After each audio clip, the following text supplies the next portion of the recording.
Production Voices is extremely pleased to give you an early introduction to our upcoming release, the Production Grand. From Kontakt, we've loaded up both the Modern Clean Edition and the Vintage Character Edition. It's the same piano, it just contains 4 different microphone perspectives on each, so that's 8 microphone perspectives. This thing's crazy big. It's 430 some odd gigabytes of files that can be loaded in at the 24-bit 96 kilohertz, and we also have 24-bit 44.1 and 16-bit 44.1 versions as well. I'm going to start just by loading in some samples so you can see on the interface. As soon as I turn on something, it will load the samples, and it loads fairly quick because I'm running it off of an SSD drive. If I also switch from the mixer settings over here to the settings, you can see that we have pedal noise. I'm going to turn that on. Key up noise, I'm going to turn it off for the time being. We're going to have key release as well. Here you can see that there is a velocity curve being applied here.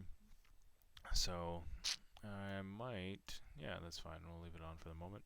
And down below there's some vintage as well. I'm going to turn on the vintage. I have to make sure that the MIDI channels match up, otherwise we won't be able to hear them both at the same time. Loads extremely fast, so I got an extremely fast load time. Settings, turn this on, turn on the pedal noise, whatever, there we go. We're going to start this. So what I will do on the mixer page for both is I will just bring down, you can see that the ribbons are on, I'm going to bring them down, and then I'll just give you a little bit of playing example here. Yeah, C to G, there's your entire demo. Now, we'll give you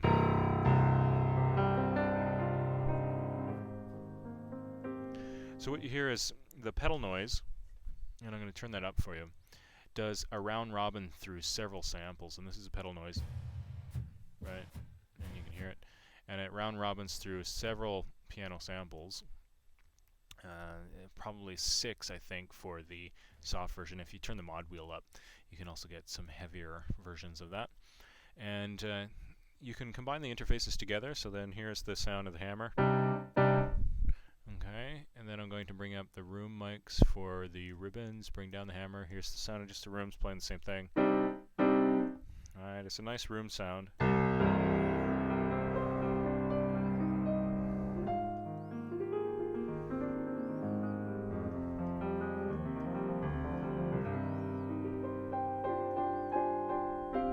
And then as soon as I let up on the pedal, it should give me those release samples as well. I'm going to combine in the hammer sounds. Let's see what they sound like together.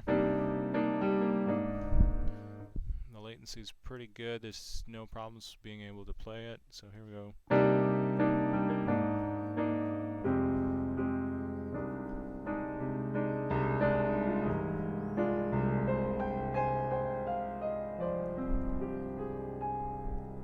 And then we'll let up on the pedal.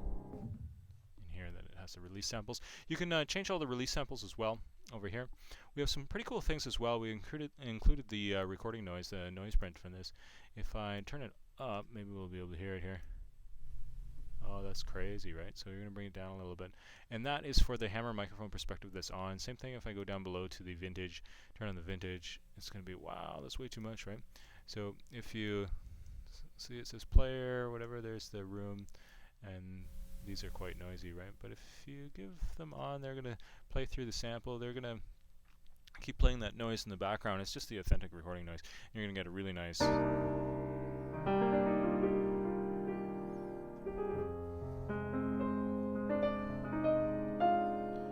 you probably want to hear something that's...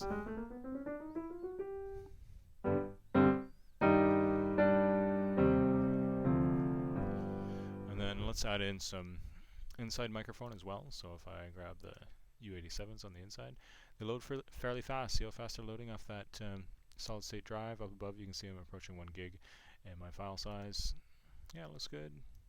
We're almost there. That quick. They loaded up.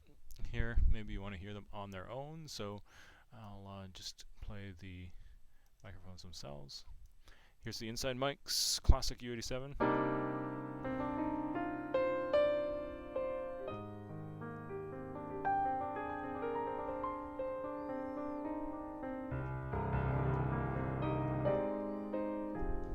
Okay, so then you can get this really robust sound by just adding in the rooms as well.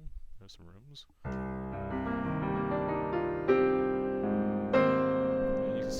voices here that we're playing. We're playing 34. It quickly went up to 54 as soon as I did the release, but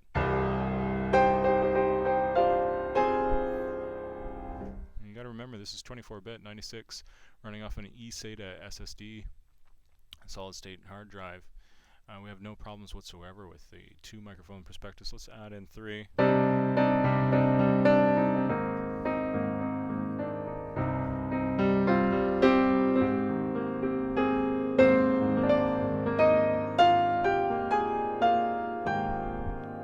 problem with 3. Oh, we got a little bit of a click there. So you can expect a little bit of performance issues as soon as you get up over 3 at the 24-bit 96K, but it all renders offline beautifully. So let's see if we can add anything else to there. We'll do the outside microphones, M49. Notice how quickly they load up. I'm just chugging away here a little bit. And let's take a look while that's loading. Oh, it's already finished loading. The different microphone perspectives. What you'll see in the modern is you'll see the first pair of microphones, second pair, third, and fourth. All listed here. This is the placement of the microphones while they're recording. Same thing down in the vintage. Difference between the modern and vintage? Nothing. They're all phase aligned. They're designed to work together. They will work and sound exactly the same. It's just in Kontakt we had to separate the 8 microphones into 2 groups of 4, otherwise they wouldn't be able to load all the samples. Each individual, we're over 40,000 samples for the 24-bit 96 kilohertz, and the maximum you can have for a single instrument in Kontakt is 32,000 and change. So that's what you got. As soon as you turn off a microphone perspective, it quickly comes out of RAM. Click on it again, it'll load back up. Because of the memory purge and all the rest of it in Kontakt, it's going to work fairly decent. What you're hearing is Kontakt 4.2 is the version we're using.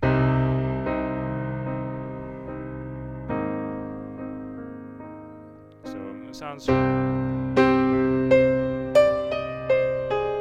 reacts fairly well.